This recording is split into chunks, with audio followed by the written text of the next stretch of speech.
Alam mo kung ano yung maganda kapag nasa probinsya ka? Yung parang sobrang layo mo sa problema.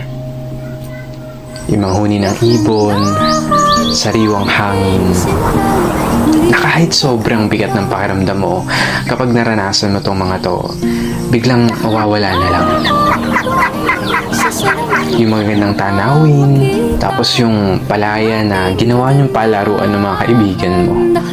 Sarap talagang bumuhay sa probinsya, no? Yung para talagang napakalayo mo sa problema. Yung parang napakalayo mo sa malupit na sistema ng mundo. Na kapag nasa probinsya ka, mararamdaman mo talaga yung halaga ng sarili mo kesa sa iba. At mapapasabi ka na lang na there's no place like home or like probinsya. At ikaw na nanonood nito ngayon, masaya ako at naparamdam ko sa'yo ang pamumuhay sa isang probinsya.